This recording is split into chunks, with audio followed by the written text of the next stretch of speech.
Welcome back to Off the Thread Reds, where a group chat of above average Reds fans overreact, overanalyze, keep coming back for more. We'll react what's happening with the Reds in real time and react to the highs and the many, many lows of being a Cincinnati Reds fan, which kind of teases into what our episode's all about. We're going to be talking about how the Reds might be done for. Yeah, it's overreaction day here on Off the Thread Reds, and the thread has a lot of feelings towards this team. So make sure you guys stay tuned to hear what our real thoughts and feelings are towards Cincinnati Reds currently. Before we dive into that, let's get into a little series recap against the Braves. We lost the first two Friday and Saturday, but we did pull through today, winning 6-4. Guys, what are your thoughts on this series? This was a hard one to watch on a beautiful weekend in Cincinnati. So the series itself was tough. And I think, Joey, I listened to the last episode I was not on. You had talked about how important it was that last game coming into a series against the Braves where Paddock's pitching, Singer's pitching, Lodolo's pitching. So off the bat, you kind of only think you have a good shot with Lodolo, but Singer comes out, gives you 5 innings for 3 earned runs. He gives you a chance. Paddock didn't pitch his best, gave up 4 earned runs. But when Paddock came out, like, it's a 1-run ball game. To be honest, I lost interest in the series when you put in Marte there. And after a rest day, I have no idea why Tito made that decision. He's a 5 ERA guy with a 1.8 whip. We put him in, gives up 4 earned runs. Lose that game 8-3. Maxwell and Ferguson did a good job closing down the game for the last 3 innings of it, or 3.2. And then Sunday, coming into today's game, I was impressed with Lodolo. He did have some struggles walking some batters again. He had 4 walks, but 6.2, only 3 earned runs, not bad at all. JJ Bleday continues to show up for this team, 5 RBIs on the series, and then 2 more added today, and a 6-4 victory. Big talking point for me, though, is the decisions we made in that Friday game, as well as possible Elly injury and how long he might be out for. Yeah, I'm happy to be saying bye to. Go ahead, Joe. Sorry. I was to say the Marte news in one of my other group messages. Guys were like, Noelvi Marte pulled from the lineup last night. I think he's getting called up to the Reds. And I'm like, well, we got a Marte, but it's not Noelvi. And the guy comes in and just stinks up the joint. Honestly, Paddock started terribly, and I thought it was just going to be like get the doors blown off of him. But he kind of recovered into a respectable outing. Singer also had, a respectable, not great outing, but that's not good enough against the Braves because the Braves have a good starting pitching and a lockdown bullpen. And honestly, I kind of feel like we're lucky to have taken one in this series the way that we played. Like the Royals coming up is a series where you ask for 2, hope for 3. This series was you ask for 1 and hope for 2. And we only got the one we asked for, really. The bigger concern for me is the Elly injury. Yeah, I'm excited as exciting as it was to see Acuna just have 4 straight games with a homer, 3 against the Reds. Like, I'm happy to see him leave the ballpark for a very long time. He is kind of beaten up on us dramatically over the last couple of years. So he also, I would say that too, as good as he is at the plate, he made some pretty bad plays in right field over the course of the series as well. So some of the doubles and some of the hitting success we saw were probably catchable baseballs in right field that fell through. I think of like PJ Higgins, like today, like that probably gets caught in most scenarios, but goes down as a double for Big Higgy, which I love. And, I think it was just brutal. Like today watching the game, there was not a moment where I was like comfortable with any lead that we had. And it was clear in the, top of the ninth, where we almost blew it even then too. Like we had to throw 2 different pitchers in the ninth, couldn't have really any confidence for that leg of the game. And just kind of everything kind of feels a little bit out of order. So the bats were okay. I think it was nice seeing some activity at the plate and in some of those close games. Like we still have some tenacious ability to hang in there, I would say, against a really, really good Braves team. But just like not the star players didn't necessarily show up the way that I was anticipating. But again, getting 1 out of 3, not getting swept, I think unfortunately is a win for us at this stage of where we're at. So yeah, long story short, I think it went as expected and happy to get 1 coming out of the series. Before moving on from the Braves series, I do like I walked away from the series, I guess, with not only the Elly question at hand with his injury, but what do you do with a guy like Santion, who all last year you trusted, this year you started to trust, has had rocky paths, but just doesn't seem to be finding any sort of groove for the past month? And not only what do you do with Santion, but if we're making pitching decisions to put Marte in after a rest day in a one-run game against the Braves, are we really even trying to be competitive in the series? I'd like to hear your guys' thoughts, because truthfully, when that decision was made to put in Marte, there was no rational portion of it. It made no sense at all. You just came off a rest day. Nobody had thrown. You had seen Maxwell come in. He pitched great first and pitched great. Maul's on the bench. I don't know why you go to a guy who's struggled in AAA and you just called up the other day, but love to hear your guys' thoughts on both those things. Yeah, I like how you brought up Friday's game because I felt like they were playing that game like they were going to lose regardless. So, I mean, that was something that was like extremely frustrating. I don't know why Tito chose to do that.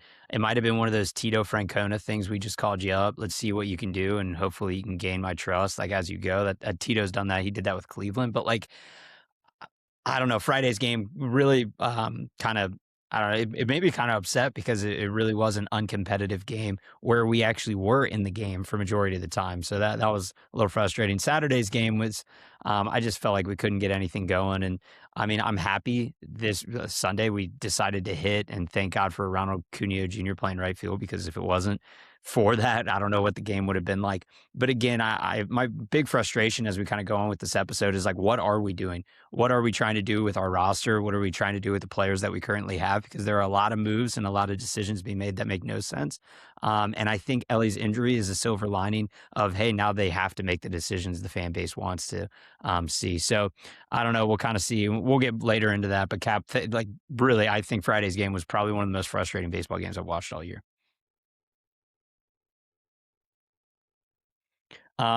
All right, so let's go ahead. We can dive into what's going on with this episode. Sorry for listeners out there. Usually I'm really optimistic. I'm not this episode, so just bear with me. It'll get better, though, I swear. Let's get into a little May recap. So the month of May just ended, thank goodness. The Reds went 10-17 during that stretch. Could have been a lot worse. I'm going to be honest with you. In my mind, it actually feels like it's a lot worse than 10-17, which is not a good thing to say. But just like bullet points, talking points we have right now on this slide, it's the thread. I would love for you guys to grade kind of how the month of May went, highs and lows specifically that you can remember. And hey, let's get a little optimism. Let's get a little June predictions going on there as well. So what are you guys' thoughts on this? I mean, 10-17 is not good. That was the record that the two teams who fired their head coaches in April, the teams were sitting at 10-17 when they canned them. So it's certainly not a successful month. I think kind of everything went wrong that could have in the month of May, really. I mean, the bullpen just went from one of the better pens to, I don't know, John, you probably have the stat of where they ended up in terms of the league, but they had to be bottom 5, if not bottom 3 or worse, in this month. And then the Elly injury, at least Gino's back, and we ended the month a lot better than we started it. June doesn't look like an easy month on the schedule. It starts out easy with Kansas City, but then it gets pretty tough. What do we got? I think 26 games in June. We hoping for 14 wins, I think would be the goal almost. I don't know if that would cut it for getting us where we need to be on pace for the postseason, but I think that's almost wishful thinking, looking at Milwaukee twice, both New York's, Chicago, Philly, Pittsburgh, Arizona, San Diego, St. Louis. They're going to have to pull some things together and turn it around. Yeah, so Joey, we've been watching a bottom 4 bullpen in May. They are ranked 27th currently. So the good news is we are going to face the 30th ranked bullpen and the Royals here next series, so maybe that'll help us a little bit.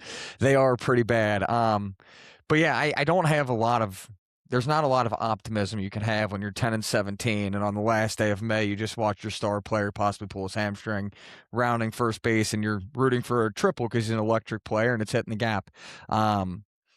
Lot of lows. If I had one high, you went into Philadelphia and you won 2 out of 3. Like, that's the one thing you can genuinely look at this month and take away from, because you're not taking away anything from Pittsburgh, Chicago.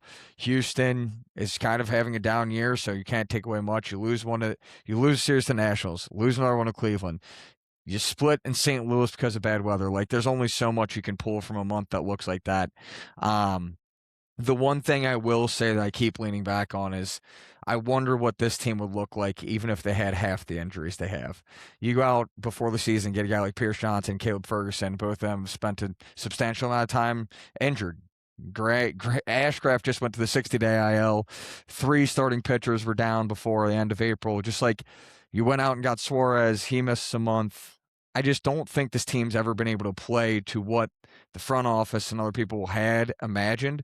And some people might turn their nose up at it and say that lineup still doesn't look great, but it's better than the lineup we've been having to toss out there because of the injury. So I do lean on that. They have the injury bug right now to be sitting at 30-28 and fighting through all the injuries that they have had. Maybe that's a little bit of optimism. Hopefully you can hold a little bit of water in June. I'm still holding out faith that when HG gets back, maybe we can turn some things around.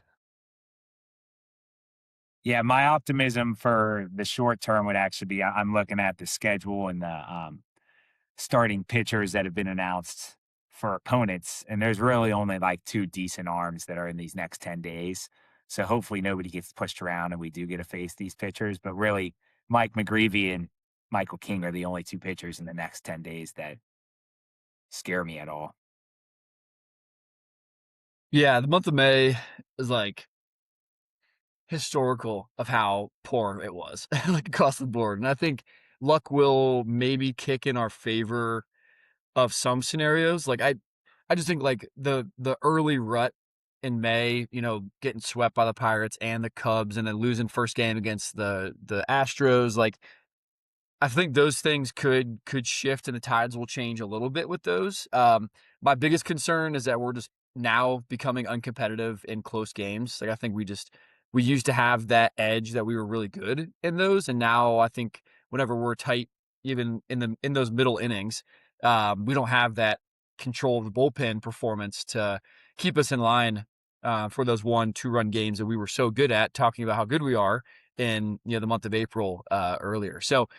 Big L, I would say, from that standpoint of just like not being competitive in those very, high pressure games. And to Joey's point of some of the better teams are going to be playing, like we have to be able to hold a very, very slim lead if we want to be able to win, if we even have a lead in some of these series. So overall, that's really, really, unfortunate, I would say, for this month of May. Bright spot, and I would say optimism for me is just some of these other plug and play guys. Like I think we've banged the drum on Spencer Steer enough on this pod, but I'd like to do it just one more time. I think his ability to kind of play multiple positions has kept us afloat for the last couple of weeks, and who knows how it's going to look if Elly is out for some time. Not a doctor. Hopefully, it's not nearly as bad as it didn't seem like to be catastrophic on TV of his injury, but not claiming to be a doctor and don't know what he's going through. So maybe optimism is just like how, is there any chance of a spark of guys playing different positions or new guys coming up? And maybe we get a chance to see some of our prospects get some more ABs from that standpoint. So, and then lastly, I think like the division being as close as it is still going to be kind of a life raft for us. If we even want to have optimism of a path to the playoffs, like being single digit games back, I think at any point in the year will allow us to potentially go on a run and stay in contention from that standpoint. So it's not like we're getting boat raced in our division alone. I mean, other places have 10, 12, 15 game deficits to the wild card already. So luckily we're not in that position and got a shot. Again, extreme optimism from what we've just seen, but overall grade curve, I don't know if you asked for a letter grade, but I would say like a D plus, if anything. Like there's not much to grasp at in terms of extra credit to get us anywhere close to a C or average. Yeah, I was going to go D minus actually. And then if we're looking for a low, I think it's got to be that Chicago series, right? That was just so deflating. You come off of getting swept by Pittsburgh in a series where you just let down and played terribly. And then you're in all these close games in Chicago and you can't pull a single one of them out and you turn it into getting double swept. Just You should have won 3. Man. You should have legitimately Yeah. taken 3 of those games in Chicago. Yeah. It is funny you bring up, though, Dylan, some teams are like 16 and a half games back. The Reds are 6 games back of the Central. Other teams are 16 and a half, sitting at 22 and 38. You got some 26 and 34. We're in the last place of our division, and we are above 500. Not another team is even close to that in any other division. So I know we've shouted it out before, but the NL Central is seriously strong contenders over a third of the way through the season of having the best division in baseball. Yeah, I think it's the best division in baseball, but do you think anybody in the NL Central really has a chance to win the World Series? I had that thought too, Joe, where it's like record-wise, are we just beating up ourselves or, a easier schedule early? But I just don't see I see some of the star power in other divisions just walking anyone who does make it out. So at least that's how it looks like right now. So I agree. Not many Yeah. contenders, I would say, for the World Series. I'd say the Brewers would be it. The Cubs don't have the pitching with all the injuries that they've sustained already, that when they do get to postseason, if they do make a run because they're bats, I don't think that'll be sustainable. I don't think St. Louis has the tenure. A lot of their players are very young. I don't anticipate them to continue anyways.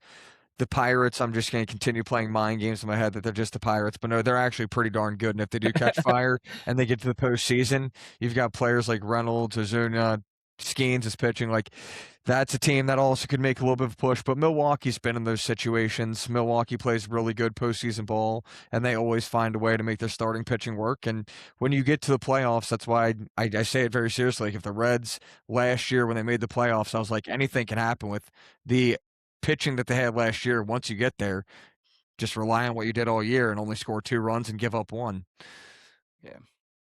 Yeah, I agree with you guys completely. I mean, letter grade if we're giving it out. Yeah, D, like they played poor baseball all the way around. Highs and lows, it's really funny and terrible I'm about to say this. It's really hard to pick a high from this month. Like, yeah, we took a series from the Phillies but we didn't sweep them. We just won the series. That was our high in the month of May. Like stuff like that. If we're just trying to pull at things at this point. Lows, I mean, there's a bunch. What is a low that is a high is Nathaniel Lowe, so that's a positive. You know what? Another high, thank God JJ Bleday got called up to the majors. Like, we just had a pro baseball player who's had a great career sitting in AAA the whole month of April, but that doesn't matter. It's fine. That's fine. June predictions. I mean, as soon as you pulled up the schedule, Joe, I look straight at it and I'm freaking out now. I don't know. I don't know. I don't know how we're going to do this. I don't know what we're going to do. I just hope we just get lucky, I guess, at this point, because if our bullpen's not healthy, Graham Ashcraft just went down, who's our best bullpen pitcher, basically. So, or at least most reliable. I shouldn't say best, but most reliable. So at this point, we'll kind of see what goes on. I will say one thing with the month of May, and this is like a side note to it all. I am very, very happy that Tito Francona is our manager, because if he wasn't and it was someone else, I think this month of May could have been a lot worse. And I'm just thinking from a morale standpoint of the guys. Like, I feel like you still have guys still playing. You still have guys in it. Obviously, injury, that happens in the major leagues. It happens a lot every year for the Reds for some reason, but it happens. But I mean, I am happy that they're coming out. They ended the month with a win. We have Kansas City. Let's see what happens. But also, guys, we're above 500 after the month of May.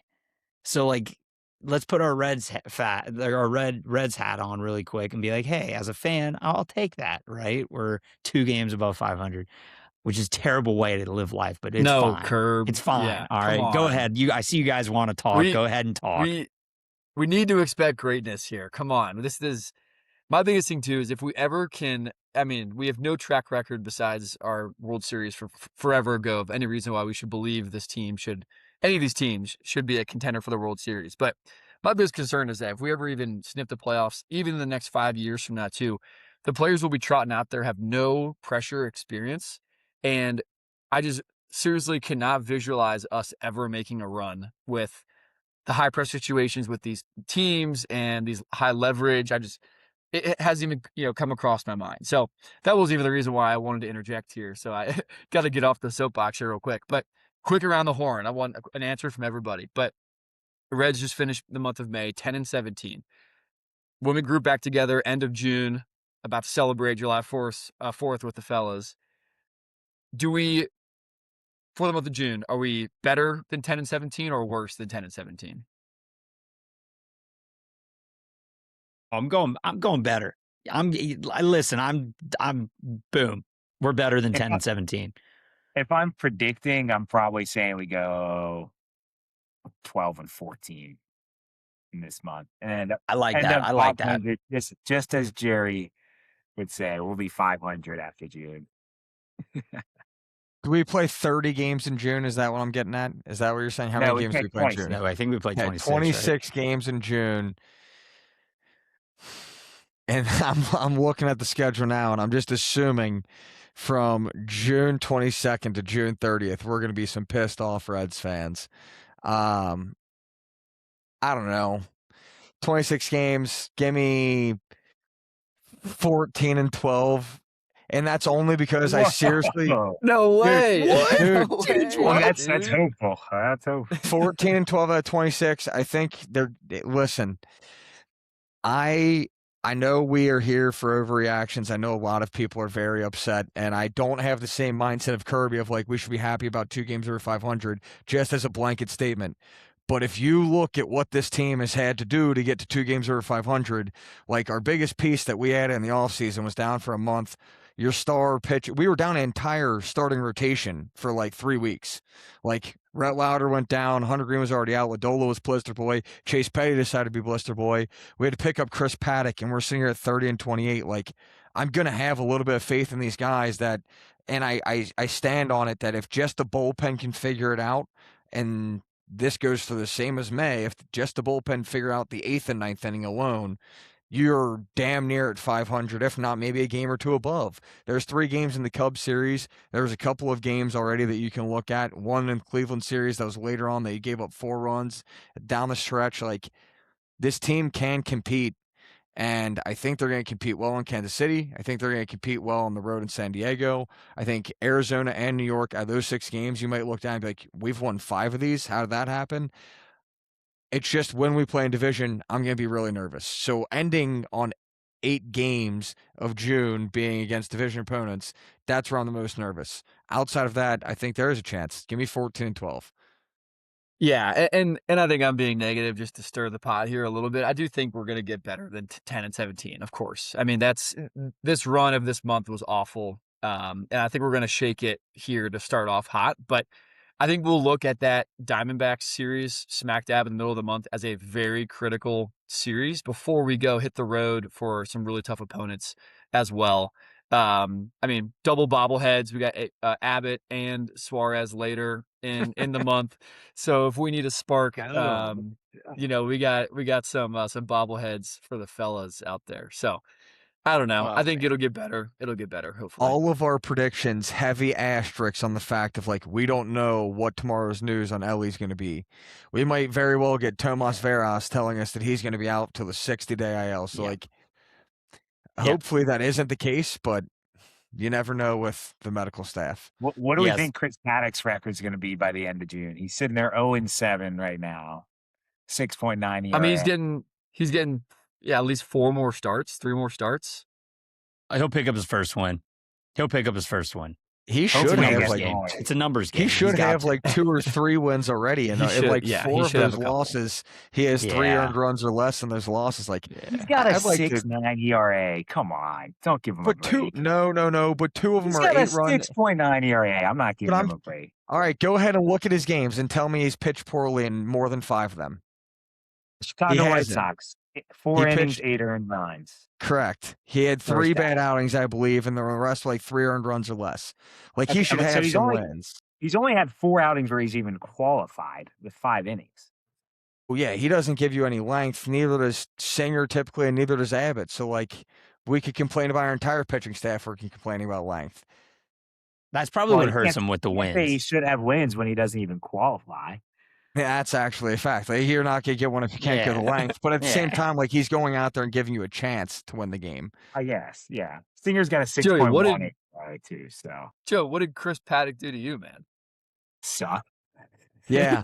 I mean, career numbers aren't great. It's just when you look at the data for this year, it's like, man, he kind of got burned on a couple of those losses. I respect right. Cap for sticking up for him. Let's go ahead and transition into what John was kind of talking about earlier with the injury and everything. So our segment, we got a quick one called Elly de la Injury. So Elly exits Reds win with a hamstring tightness, set to undergo an MRI tomorrow. This was a direct quote from them interviewing at his locker at the end of the game. I don't believe it's something bad. I really don't. Obviously, we're going to see what the MRI says tomorrow, but I don't feel like it's something really bad at this moment. That is the most professional response for a Major League Baseball player of all time. Watch, we're going to get the MRI tomorrow. The one thing I will say, which is nice, during that article, shout out, I think it was Mark Sheldon who was writing it.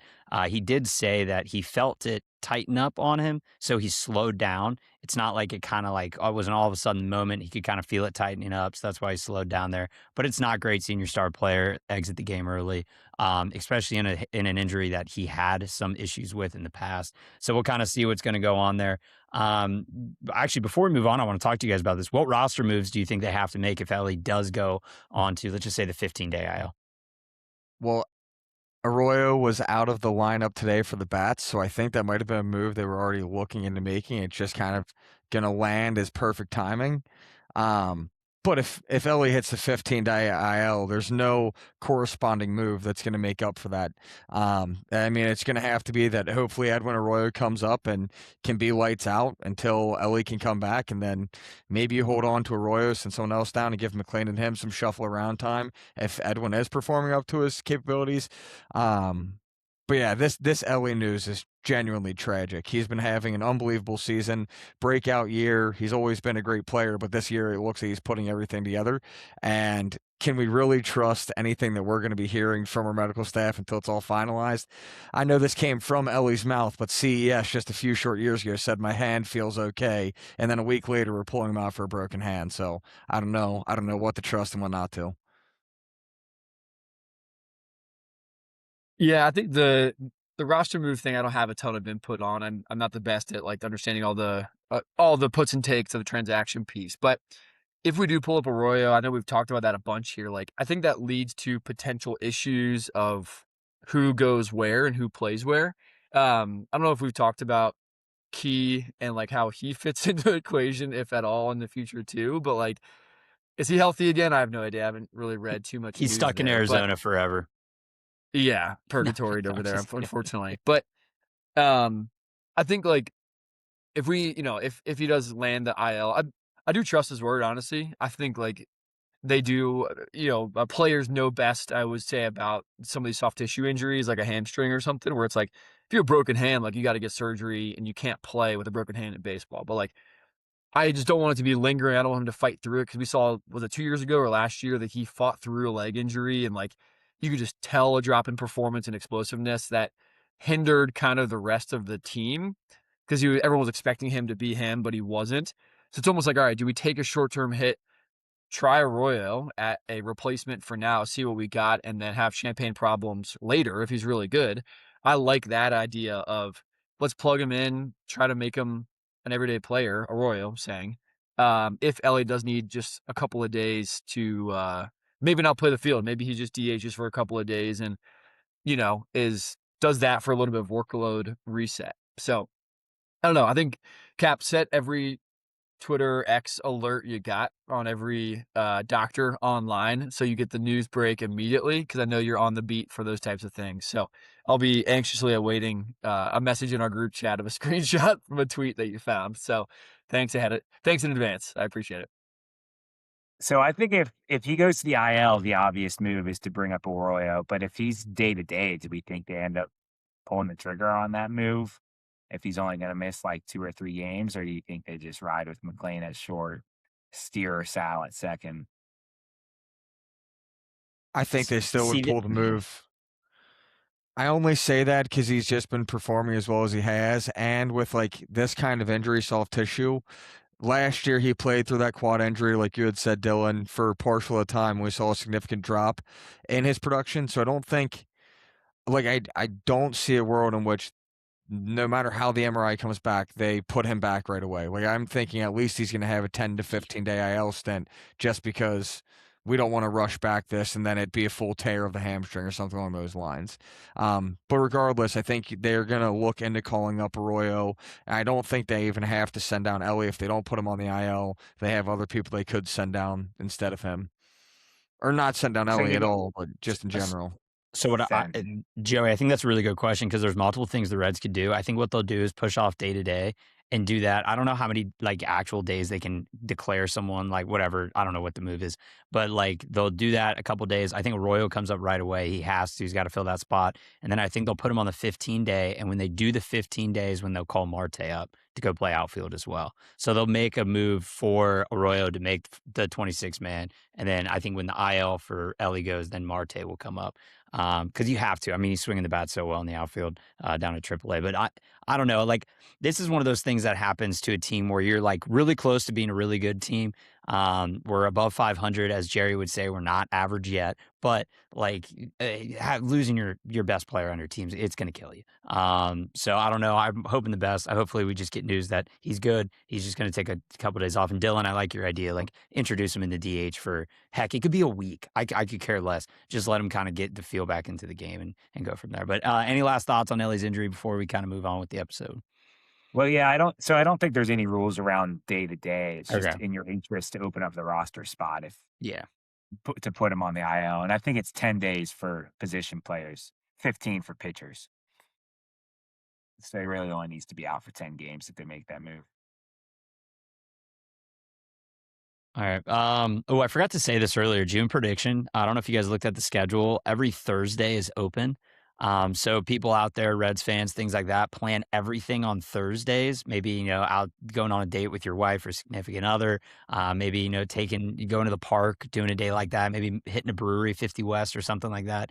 Really emphasize the Thursdays because the rest of the time is going to be Reds time. So just trying to throw that out there to our daily listeners. All right, let's get into the meat of this episode, our overreactions for what's been happening. So I'm just going to lay down a lot of different things. Obviously, want you guys' emotions on this, and I want you guys to be as honest as possible because for me, it's starting to get frustrating. So I just put a list together, but obviously, please add on to it if you can. So these are just list of things that have been making me mad as a Reds fan right now. So first off, Elly's injury. That literally, when it happened on the TV, I stopped everything. I just stared at a screen for 2 minutes. I don't know the last time I actually did something like that. It was really bad. But that happened, right? All the hope in my face, it went away. All right.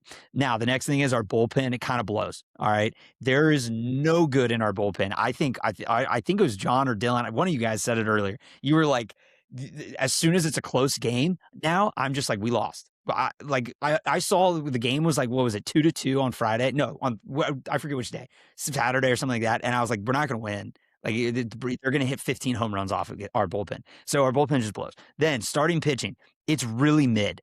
We were going into the season our bullpen's going to go off. All right. I thought our our starting pitching, I thought our starting pitching was going to be lights out. No, they're really average. And it's because we have Chase Burns, who's a Cy Young. If we didn't have him in our rotation, we'd be bad. At least we have JJ Bleday, guys. That's a positive. At least we have JJ Bleday, what MLB team would have been saying that going into the season? Whatever. Besides that, Matt McLain has to play now. I hope you guys realize that. Matt McLain has to play every day. We don't have a choice now. He has to bat ninth and play. TJ Friedl, I don't know if you can be in the lineup at the same time as Matt McLain right now. I'm just saying. Call up freaking Marte and Arroyo. What else can a guy do in AAA? What are they doing down there? They're batting 500 with 50 home runs. What do you do? Call them up. No one else in your 26-man roster is doing that. Tito low-key makes me go crazy. I feel like he's a crazy grandpa on your side of the family who might say something wild at a family function. And you're like, Grandpa, you can't say that anymore. That's what he's been doing on the baseball field for the past month. All right. That's been driving me nuts and I can't stand it. I think someone just added this and said Paddock is mid, which, yes. Okay, go ahead, guys. What else do you have? I just had to get off. I have been keeping that in for way too long now. I saw Paddock. We don't need to cover it anymore. I was going to say I saw the Paddock is mid. I figured I'd at least comment that I did have to go back and check.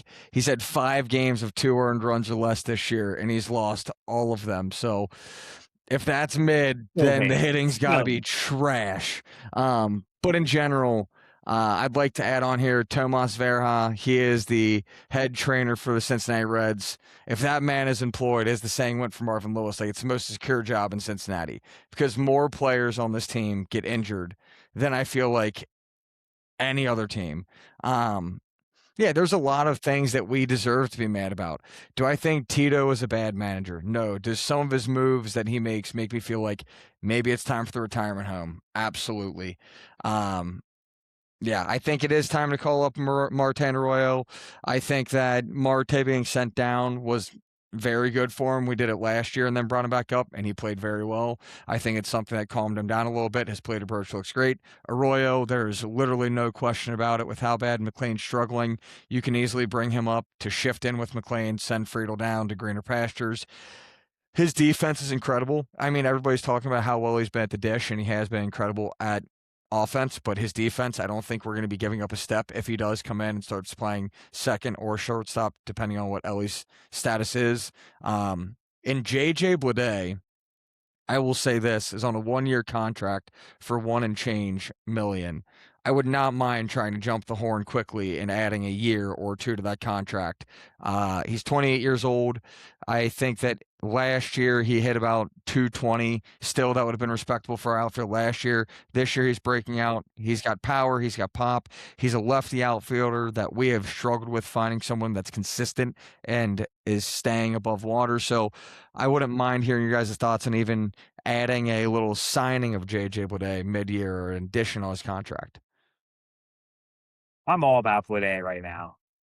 I'm fine if you want to add 2 years and keep him here for 3. It'd be cheap. Like, it wouldn't cost a ton. We're only a third of the way through the season. It's not like that's going to bump up what he'd be signing for a ton. I think you get him cheap. I think it is well worth trying to make a small market move where you're ahead of the curve, and maybe this is just the guy he is in a Cincinnati Reds uniform. I would love to see him try and add something onto his contract. Yeah, I mean, he's only 28. He reminds me a lot of like Adam Duvall, and like this team needed a guy like that for a few years, honestly. Someone who maybe gets going a little bit later in their career, but because they're just a power hitter, maybe that they age pretty well. Yeah. I'm all about it. I don't know if he will. I mean, if you're an MLB player, you're kind of betting on yourself throughout the season. So we'd have to give him a pretty awesome contract for him only performing for a month. But I'm all about it, dude. Pay him $5 million. Be like, hey, here's $5 million if you can stay with us another year. Why not? I don't know if that's gonna happen because of the player negotiations this winter too. Like, that's something to add on. But I'm all about it, dude. If we can keep Bleday, he's been awesome. All right, bring the energy back up here. My biggest gripe with this team, just to coattail off Kirby here with his list, I have one. Losing in the City Connect jerseys should be illegal. We suck. They look great, and we are terrible when we put those jerseys on. And more times than not, we have Chase Burns on the bump wearing them, looking great, and we stink with the City Connects. That should be illegal. I'm so mad about that we always lose in those jerseys. Also, let's stop making bobbleheads for players that are not going to be on the team. Back from the bobblehead thing, we didn't even release them earlier this month. Like, let's have some foresight with our marketing and planning team for actual memorabilia that people are not going to want to collect for the negative side of it. They're not going to, they're going to be collectibles because this guy never actually played on his bobblehead night, not because he went 3 for 4 with a double on his bobblehead night. Or Byron Buxton today hit for the cycle for the Twins on his bobblehead night. Like, come on, guys. I'm sick and tired of us being front and center of these great jerseys, bobbleheads, and we stink. So just bring back like the 90s players and the Big Red Machine for bobbleheads. 100%. The Play the bobblehead hits. gripe Yes. is such a good gripe. More Harry Potter characters, more Star Wars. Those are never going to go out of fashion. Yeah, People will show up for that. They should double bark in the park. Just instead of bobblehead, just make it bark. Just make it more bark in the park nights, because what this city and what this team needs is more golden retrievers eating out of a Reds ice cream cone hat. That's what I want to see. I don't want to see Matt McLean at shortstop every day. I want to see dogs eating ice cream. Okay, yeah, Dylan, you brought up a great point about the bobblehead thing. Do they really have to schedule them that far in advance? Can't they get the bobbleheads and get 5,000 of them in a month notice? Like it's not hard. When you're right? probably getting them from somewhere cheap, yeah, they take a long time to get over. They can't get through here. the strait. So, Yeah. yeah, Temu takes a couple months to ship. it does. Yeah, in those mass quantities. So They sick should of just it. make them in house. They're just like painted. They're painted bobbleheads. That would If be sweet. If they could save money doing it, I bet they would. Could you They imagine? could do that with the local schools. They could have hand painted whatever, some other giveaway. Make it Reds Yeah. paintings from the local 4th grade classes in Kirby, Cincinnati. get the Something. Madeira art class to make paintings Done. for Reds giveaways. I'm There done. we go. Yep, this is we're in. This is gonna be the best Perfect. connection of all time. There it is. Perfect. There The it is. Reds are subscribing to child labor. This is awesome.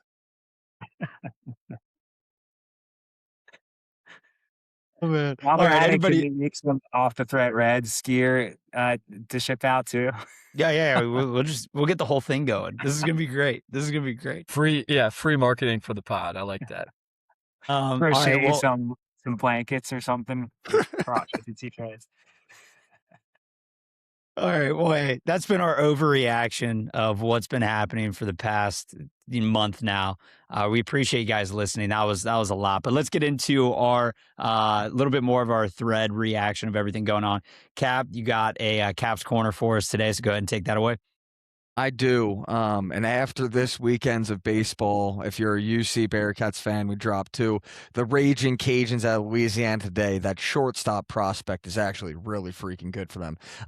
But just a sad weekend of baseball. We did celebrate a Reds win today, but really it just felt like a lot of L's came out. So I didn't want to talk baseball during this Caps Corner. But we did have phenomenal weather in Cincinnati. And whenever I think phenomenal weather, I think grill outs, I think food, meats, but most importantly, the sides that you're going to have at a cookout. So today we're going to be discussing the top 3 side dishes at a cookout in the spring and summertime.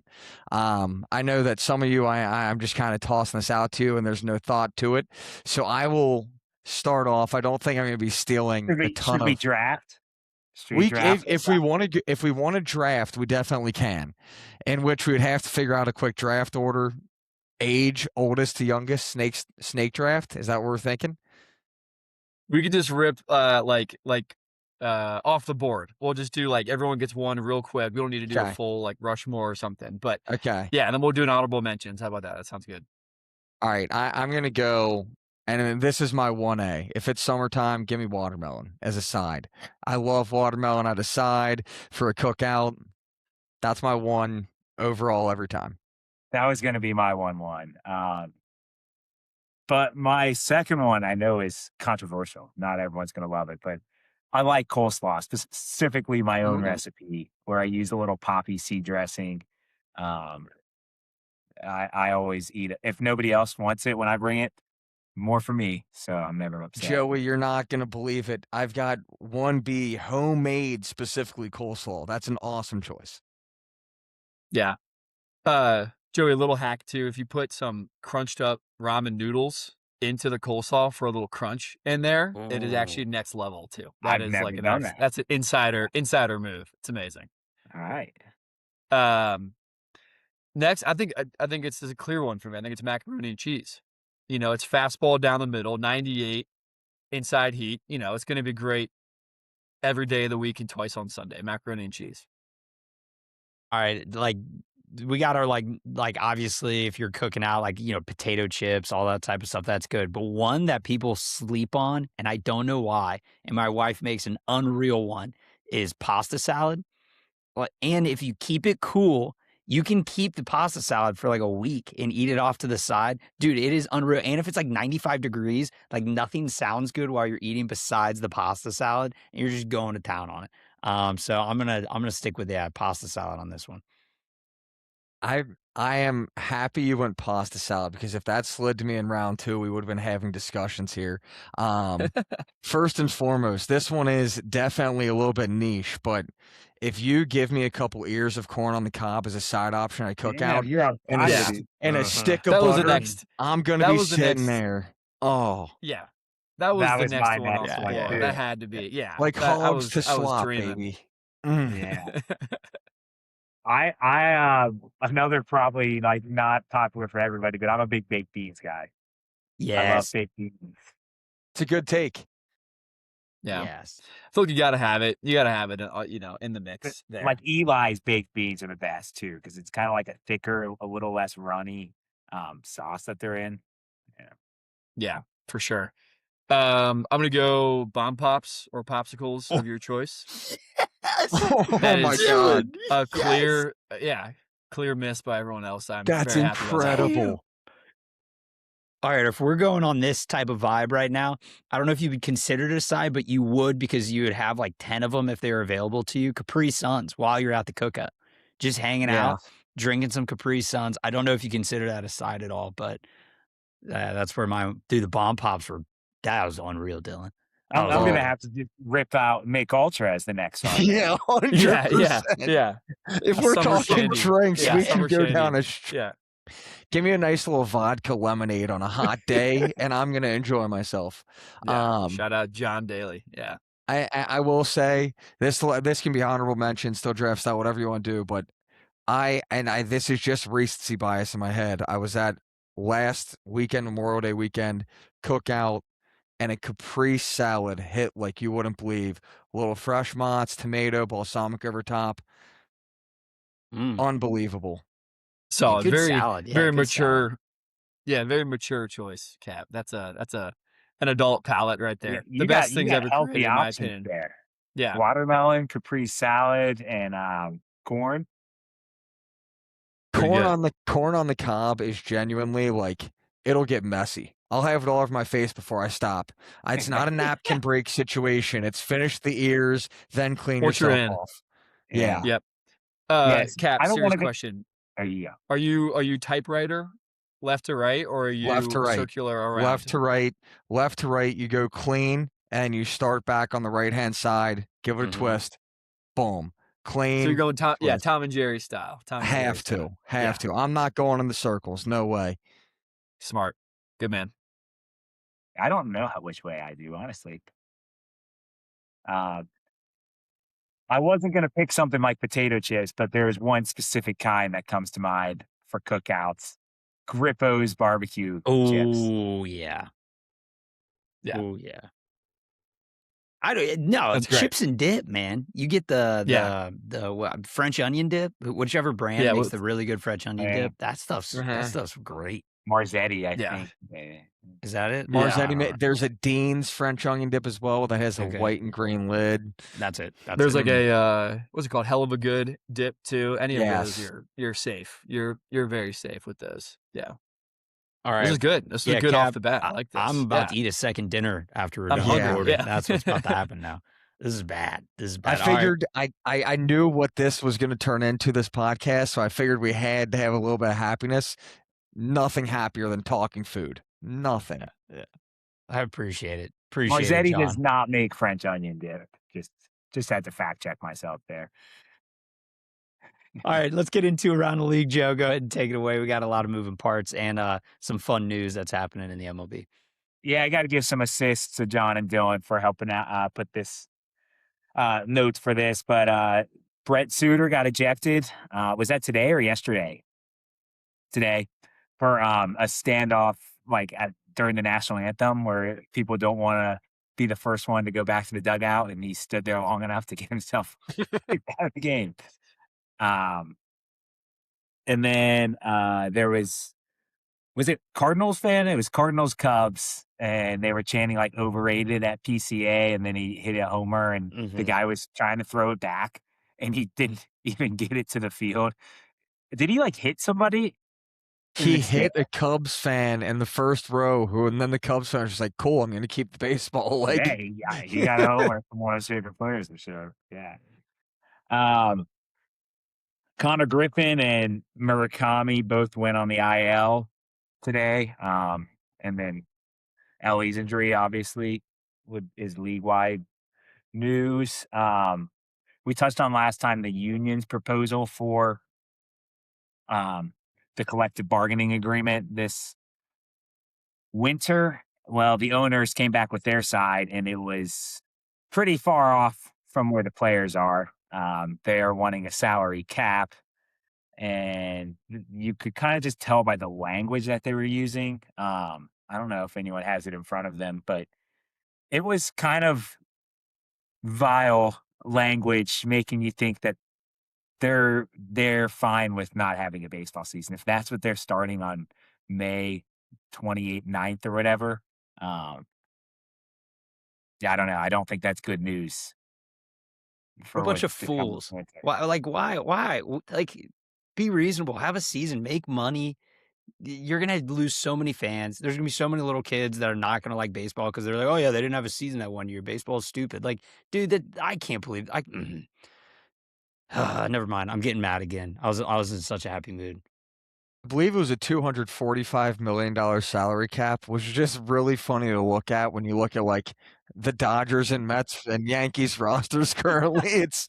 It's like, I mean, the Dodgers are 2x that and then some currently. So that's one thing. I don't know though, like there are parts of the MLB's response to the MLBPA that was like, you know what, like I don't hate the fact that we're trying to get cheap owners to spend money and there has to be a competitive minimum that you spend on the team. Like there was definitely good stuff to be taken away from it. Yeah, no, but I did see the language in which they used, and I can't find it right now, Joey, but it was very much like, we're going to be digging our heels in, you're going to be digging your heels in, and we'll see how long this lasts. Yeah. Terrible. Yeah. I put the standings up here. It does kind of stink to see um, the Reds sitting in last place, but they're not that far out. And then they're only a game back from the wild card.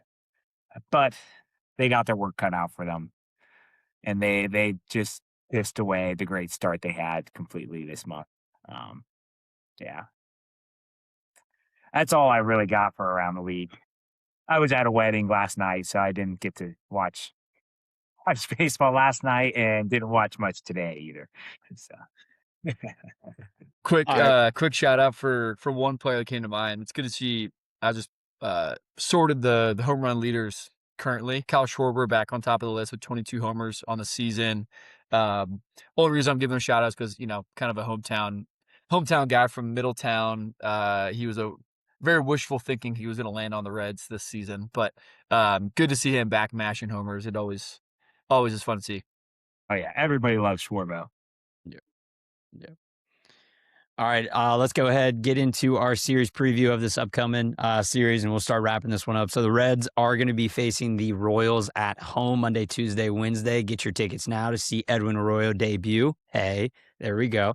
Maybe cheap seats, keep the stroller, walk on the main, floor there. You guys know the drill. We know how we work around here. But Monday, we got Burns versus Livin Avila Loca. Right-handed pitcher for the Royals. We'll see how he goes. It's Avila, everybody listening. Then we got Abbott.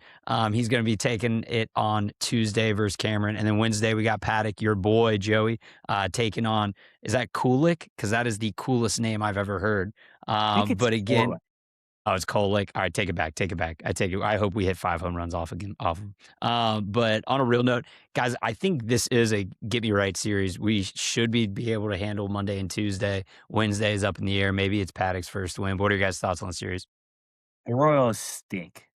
The Royals are just downright bad. You have to win this series, and we should be hoping for a sweep. They're coming off of getting swept in 3 of their last 4 series. Yeah, I mean they got Bobby Witt, but they're terrible. I'm going to the game on Wednesday. Of course, Paddock's pitching. I'm going. He's meant to be. Hey, it's a chance. That's his second Chance to start. prove you wrong. Yeah, that's right. Chance to prove you wrong, Joey. Joey's just gonna stand up mid-game. Paddock, you bum! Just gonna be yelling at him. And we're gonna get you. Yeah, That just has Paddock's face on it after he gets the win on Wednesday. Yeah, I think, Joey, you hit it. This is a series you have to be looking. You have to be looking to take all 3. It's not only a get-right series, but when you look at last series where it's like, all right, we have Paddock plus Singer plus Lodolo against the Braves, you go into that one just hoping to take one of the 3 games.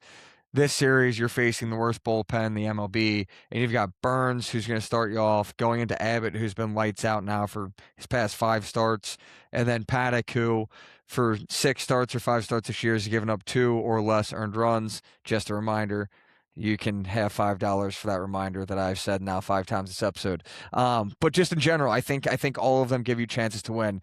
When we look at who they have throwing, Avila, he's a guy who, if you can't beat him, even on your worst day, you're struggling. He's a 5+ ERA guy, 1.81 WHIP, meaning he either walks or gives up hits 1.81 times per inning, for those who do not know what that stands for. Cameron, 1.41 WHIP, 4.61 ERA. These are guys that you should be teeing off on. They're coming to your home field. Take advantage of those first 2 games. Realistically, our worst matchup is that Paddock versus Kolek matchup.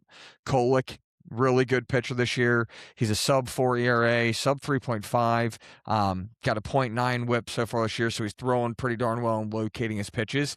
So my hope would be that against Kolek, and by the time we face Kolek, hopefully we can get him out in the 4th, 5th inning and take advantage of seeing that bullpen for the rest of the game and scoring some runs and getting the win. Not much more to add from my side. Go ahead, Joe. I got to say, similar to what you have to say about Paddock, I would say for Kolek, he had a complete game shutout that is really lifting up his year-long numbers. He's only had 5 starts, and he's given up the 0 in the complete game shutout. He had one other good out in the 0, but then it was 3, 4, 5 in the other 3 of his 5 starts. Yeah. Sorry, Dylan. Yeah. No, you're good, Joe. That was good. Good ad. Not much more to add. I would say from my side, it's just like it sucks when expectations are that we should sweep in the state that our team is in now. It's like I can't hope for that, or I can't set my my hopes. As a fan on that.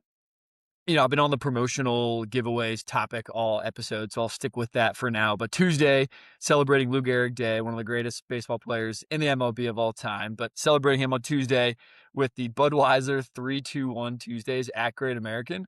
So you can get in there, get a hot dog, ice cream cone, and a beer, I believe, for $3, $2, and $1. Abbott on the bump, if you guys remember this story, but the whole Abbott family tailgates the games before he pitches, and they do a fireball shot before the game. So if you're really wanting to get tuned up on a Tuesday, go to a 3-2-1 Budweiser game, go join the Abbott family for a fireball shot before the game, and we'll watch the Reds roll. And then the Wednesday game, all it says is senior days, like senior and then plural days behind that. Is that a day for senior high school students, or is that a day for senior citizens? I'm confused. I don't know.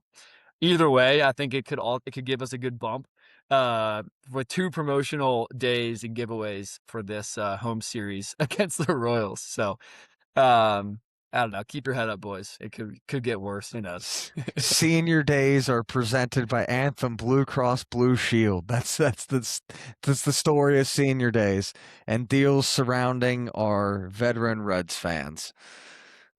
Got it. Thank you, Cap. I appreciate You're it. welcome. So I can't finish this episode. Half price tickets for those over 50. So I don't know what that was percent pretty good. of All right. Okay. We got this figured what out. percentage Okay, of our so- listeners are over 50, but there you go. There it is. All right. So well, instead of a $6 ticket, it's $3. Awesome. Congrats. for people who've made it 58 minutes and 25 seconds, we appreciate you. And we can't say thank you enough. I hope you guys are in the same boat we are. We still love the Reds. We're just frustrated. And hopefully we see some good things change here soon. So people going to the Royals games, one shout out, Bobby Witt Jr., one of the best players in MLB. He's a special player. You'll see highlight reels from all series. So that's one reason to kind of get out to the ballpark, even though our Reds might not be playing that well. But all right, hey, thank you for listening. Like always, don't forget to check us out on social media at OTThreadReds. And you can always listen Mondays and Thursday mornings on YouTube, Spotify, and Apple Podcast. And like always, go Reds.